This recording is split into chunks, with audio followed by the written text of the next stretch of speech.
Umalis ka na bago pa magising ng tama mo. Sige na. Hindi kita pwedeng iwan, ma. Sumama ka sa akin. Sige, susunod ako. Pangako, susunod ako sa'yo. Paris na umalis, ma. Kailangan ko lang kunin yung pera. Baka saktan ka niya. Hihintay ko lang yung pera natin sa ama mo. Sige, di natin kailangan pera ni Papa. Punta ka na sa Tio Jose kung sama ka. Mama, di natin kailangan pera ni Papa. Sige na. Umalis ka na. Sige na. Ba't alis? Sino alis? Ikaw, balita ko suspended ka na naman. Ha?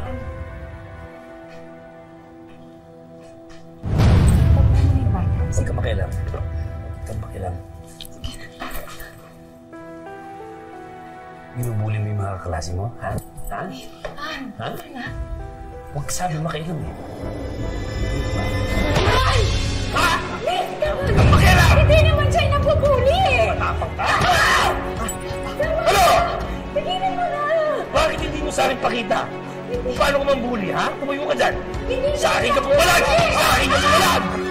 Ha? Wala! Sama, tama na ba? Wala na sa'yo. Tumayo ka! Tama na! Tama na! Huwag ka! Huwag ka dyan! Tigilan mo na! Ha? Papalag ka! Papalag ka! Tama na! Ano? Tama na! Umalis ka na! Sige na! Sige na! Kayos na! Hoy! Hoy! Hoy! Saan mo na?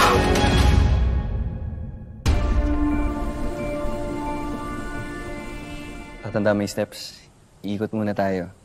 Okay? Iikot tayo. Parang ginawa natin ng training. Ng practice. Okay? Right. Game. Sige. 1, 2, 3, go. Is this feeling right? Has my mind gone blind? Or am I in love?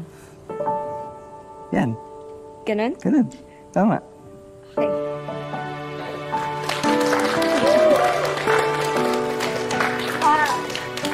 Wait lang ha. Sige, sige. Nasaan sila?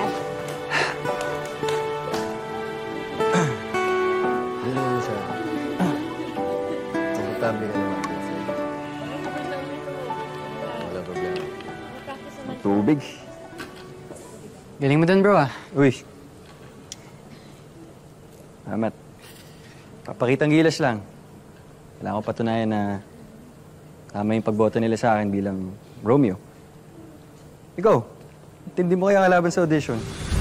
Ayan guys, 1 minute left to vote sa poll kung sino ba talaga ang magiging Romeo namin. Si Marco ba o si Dylan? Kaya check nyo na yung latest 2 posts ko para mag-vote kung sino ba talaga yung bet na bet nyo para maging Romeo. Si Marco o si Dylan? Vote wisely. Click mo niya kay Dylan, par. Huh? Eh, bakit si Dylan? Angas na na. Tanga, yun nga yun eh. Puro angas, wala namang talent. Kaya nga natalo natin sila dalawa ni Zep nung huli, di ba?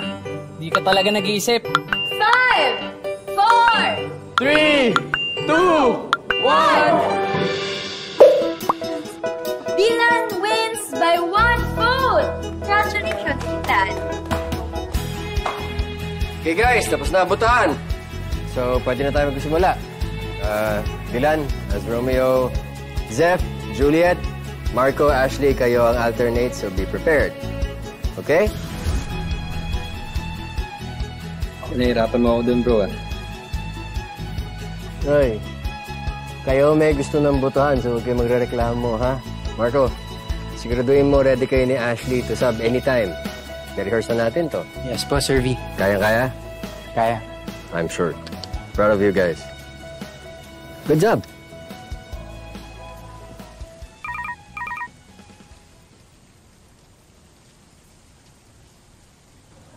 Nagawa mo.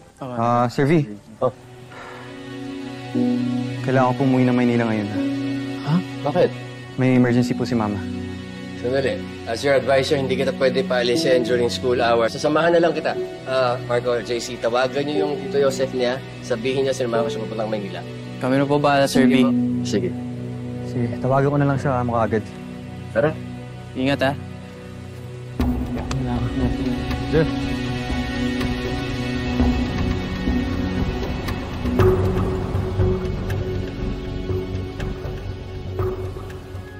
Ma?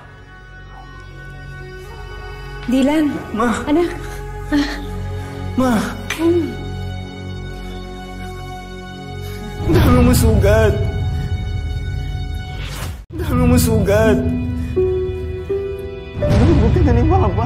Alam mo, napanood ko sa online. Pinadala ng Tio Joseph mo. Ang galing-galing mo kumanta. Ama, binugbog ka na nga ni Papa, yung pa din iniisip mo. Ano ba, Ma? Proud lang ako sa'yo. Tsaka, sinisekreto ko yun sa Papa mo. Wala namang alam sa mga tok-tok-tok-tok yun eh. Tok? Ma, iwan mo na siya, Ma. Ba't ba tinitiis mo pa si Papa?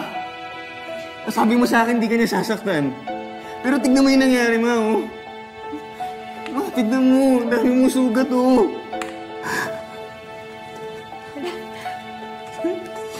Ay, alam mo, nasobrahan lang ng inom yung daddy mo. Hindi, Ma. Hindi sa inom yun. Ugali niya yun, Ma. Ganyan ginawa niya sa akin, Ma, di ba? Binugbog niya ako. Wala akong magagawa eh. Sa kanya ako nakaasa.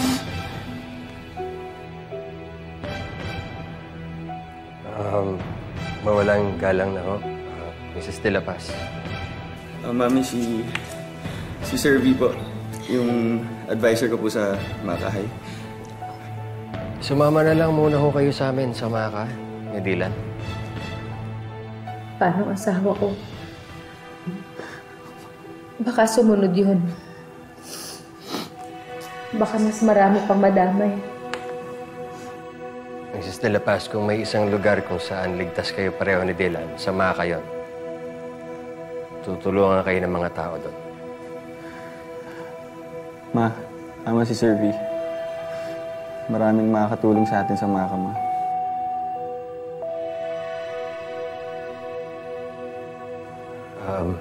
Sa labas na ako maghihintay. Anong sugat? Ma, please. Sorry, Ma. Masaya ako. Sorry, Ma. Sorry, Ma. Hindi kita nabalikan agad, Ma. Sorry.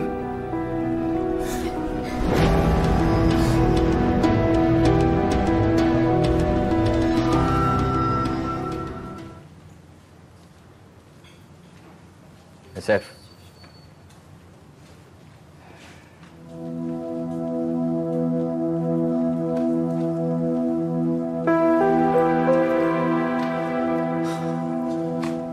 Halika nga rito.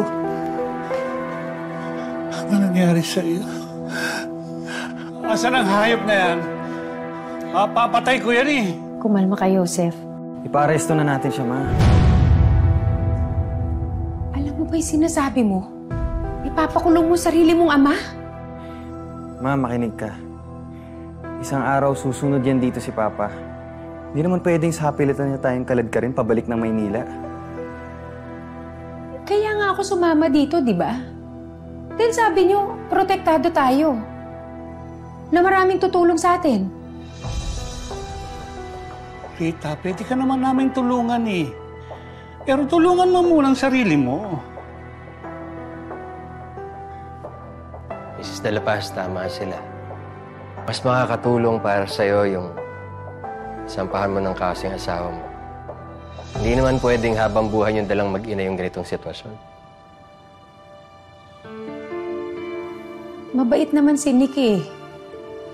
Nag-iiba lang talaga yung tema niya pag nasusobrahan ng inom. Ma, tama na. Huwag mo na ipagtanggol si Papa. Anak, mahal ka ng Papa mo. Alam ko, mahal niya tayo. Mahal? Pagmamahal ba yan? Tingnan mo nga itsura mo, oh. Hindi na makilala yung mukha mo sa pambubugbog niya. Rita naman.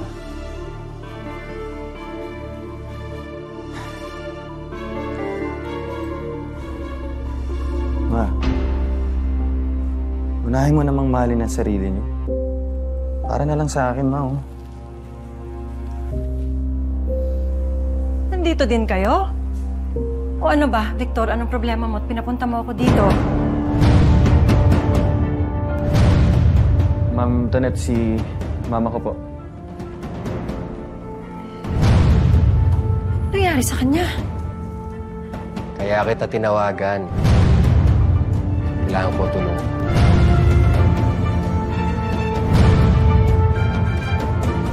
Nandito po kami para tulungan ka. Kung gusto mong magsampa ng kaso, pwede naming hilingin ang restraining order laban sa asawa mo. Kailangan namin ng cooperation mo.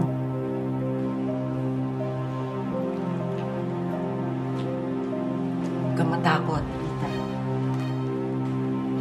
Miyembro din ako ng PAUSI. Kaya makakaasa ka na hindi ka namin mapapabayaan dito.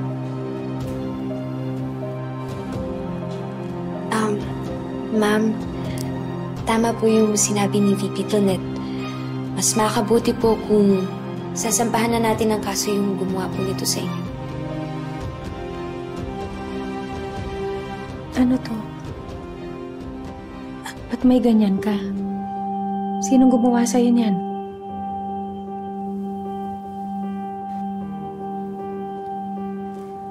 Lagi rin po kasing sinasaktan si Zef ng nanay niya. Totoo ba to?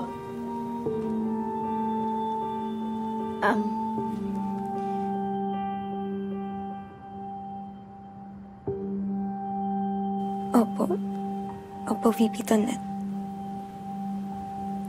Sorry. Hindi ko alam. Masama po doon, hindi po siya makaalis sa poder ni Aling Nadia. Kaya tinitiis niya na lang po. Ako na lang po kasi meron siya eh. Zef,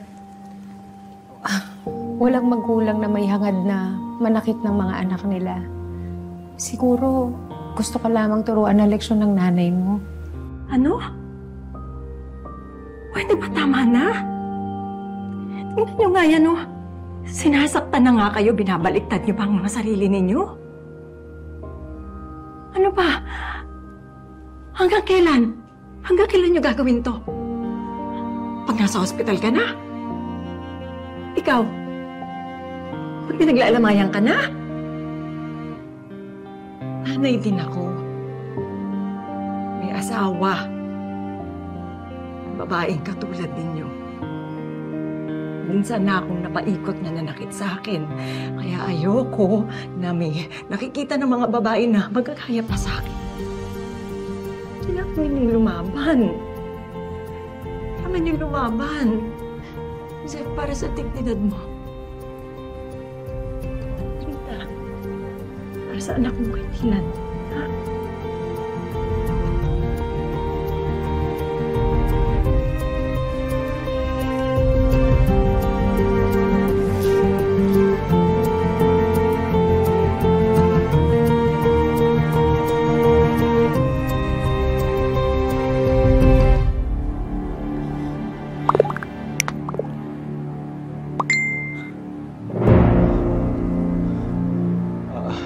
Pabalik na daw po si Mama at VP Tonet. Tuloy daw po ang kaso. Hindi pasa na yan sa korte, yung judge ang mag-i-issue ng temporary restraining order. Hindi ka na malalapitan ng tatay mo. Baka sila na yan.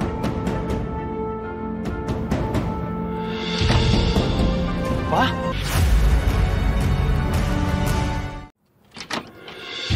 Pa? Hayop ka. Kapal na mukha mong pumunta rito pagkatapos ng ginawa mo. Anak. Sorry. Hindi ko naman sinasadyang saktan kayo ng nanay mo. Hindi ka na. Umuwi na tayo. Hayop ka. Nick! Hindi na po. Hindi na po kami babalik. Hindi namin kaya makasama ka pa. Nick, narinig mo naman anak mo. Umalis ka na lang muna para walang gulo.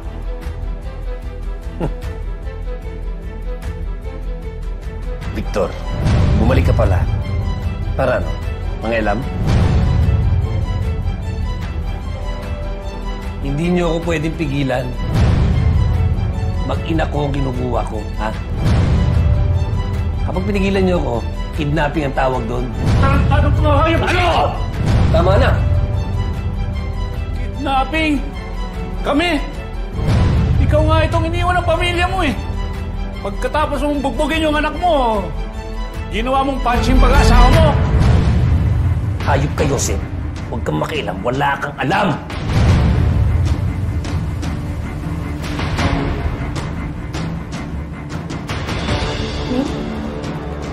Ma'am.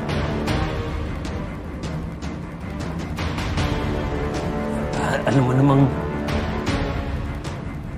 Hindi ko sinasadyang saktan ka eh.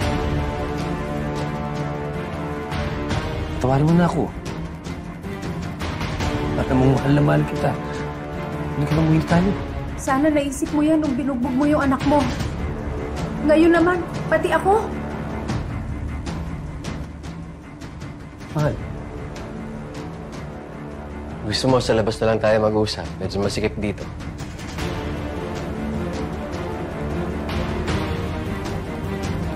Basta kasama asawa ko.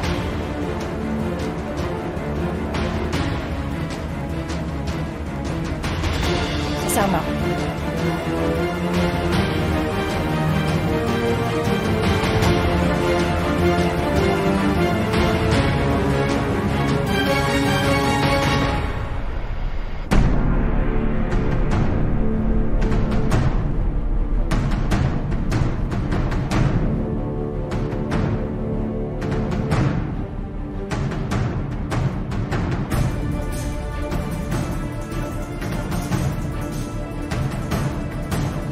Sige na. Tawag na kayo ng polis. Bilisan nyo. Doon na kayo dumaan sa likod.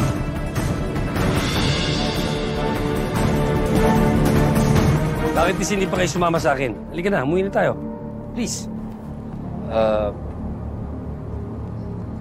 Naiintindihan kita, Nick.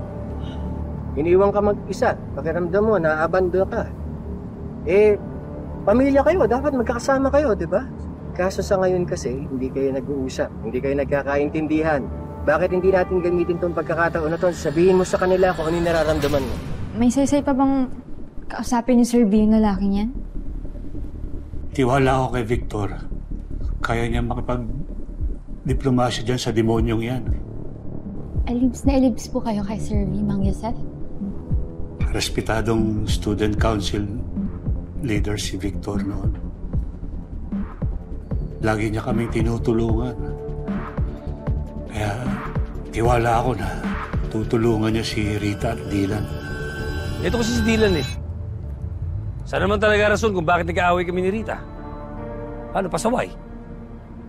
Spoiled. Ito naman si Rita. Sino-spoiled?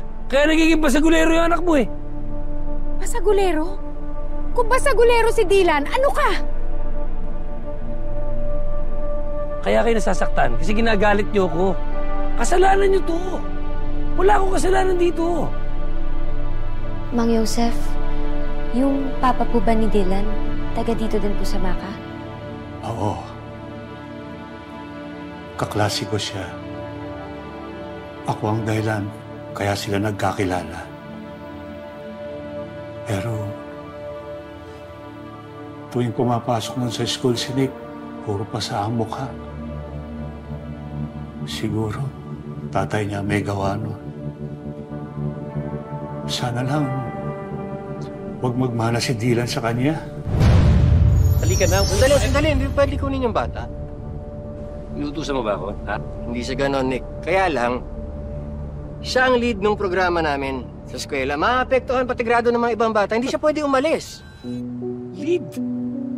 Lead ng programa niyo? Oo. Yan? Eh, walang kwentang bata yan eh. Ang alam lang yan, basagulo. Basagulero lang yan. Siguro nga. Pero itong basagulerong to, nakakita ng isang bagay na mapagtutuunan niya ng pansin at magpapaganda ng ayos ng buhay niya. Na sana, Pag inuwi mo yung mag-ina mo sa Maynila, makita mo rin para sa sarili mo.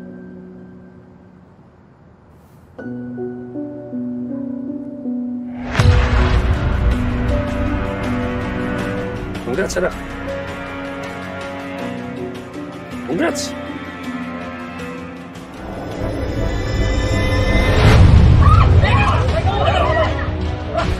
Kasama kayo, hindi! Halika na! Umuwi na tayo! Halika na! Kasama kayo, hindi! Halika na! Bitawan mo! Oy! Oy! Dito ka! Oy!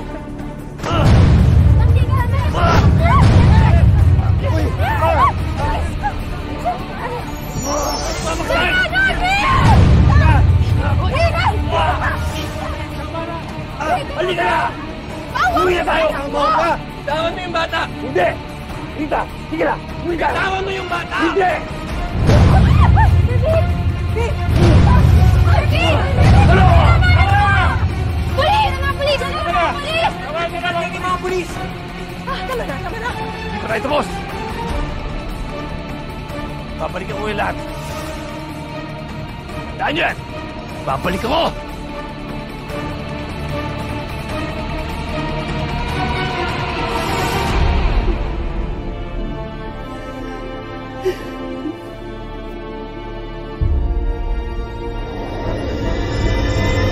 Ano, ready na kayo?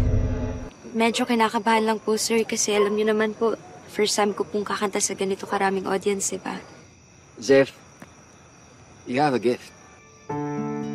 Ikaw na lang yata hindi naniniwala sa sarili mo. Maniwala ka. Kaya mo.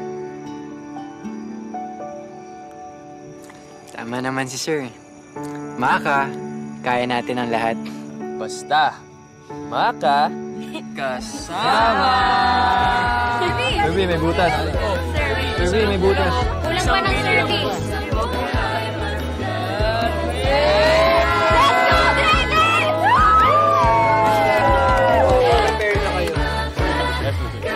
Teko, dinamay niyo. Kaya yan.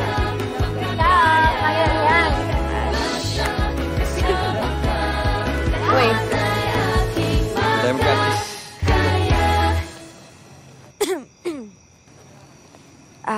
Dylan. Oh. Salamat nga pala. Saan? Sa inyo ng mama mo. Sa lahat ng nangyari. Dahil doon, nagkaroon ako ng lakas ng loob para harapin yung nanay ko. Zeph, hindi ko naiintindihan. Hindi kasi, di ba, noon nakala ko okay lang. Na kahit na mali na yung pakiramdam ko, okay lang kasi magulang sila, di ba? Tapos sasabihin nila na alam nila kung ano yung nakabuti para sa atin, pero hindi pala lahat ng magulang magkakatulad. May iba dyan. Yung... Zeph.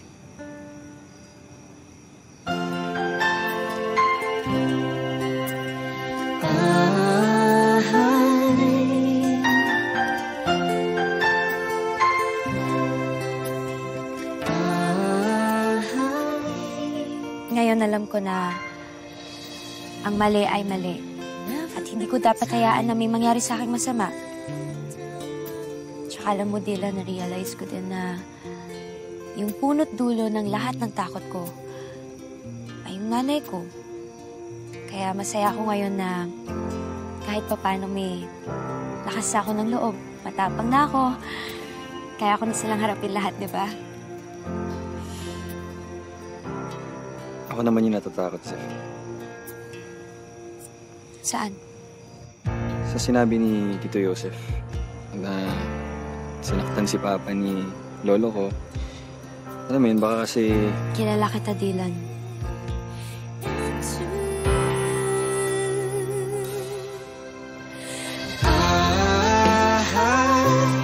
Can't deny all that I fear is finally coming true.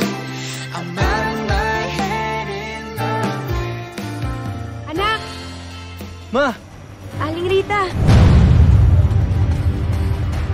Kausapin ka lang saglit. Siguro. Ah! Nick! Anong ginagawa? Tawad mo ako! Nick, yun na. Sir.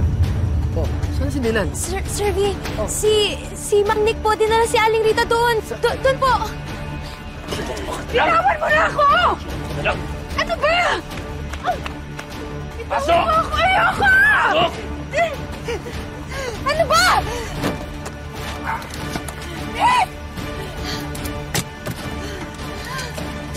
Pakawalan mo ako dito! Kalabasin mo ako!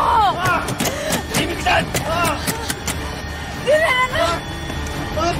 Ma! Sumiti to, Ma! Hoy, Ma! Kalabasin mo ako dito! Dylan! Kawalan mo! Kalabasin mo ako dito! Dylan! Ano ba? Buksan mo ito! Dylan!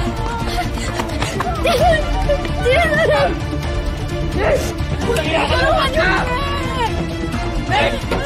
Tulungan niyo kami!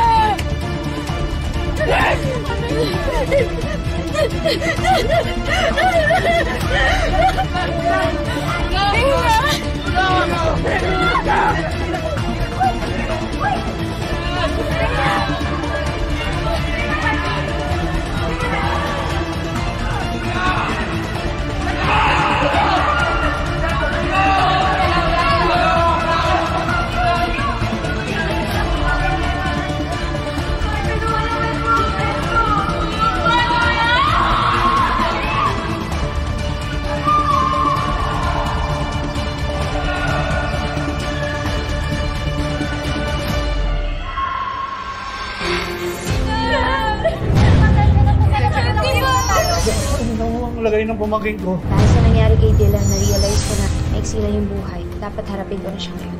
Matagal nang hindi. Ako pa talagang inutusan mo para makipagkita sa'yo.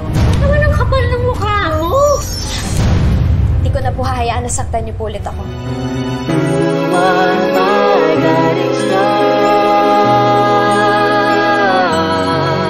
Nakita ko rin yung titigan niya ni Marco kanina sa stage. Titigan, ano ka ba? Alam mo naman, di ba? Acting lang yun.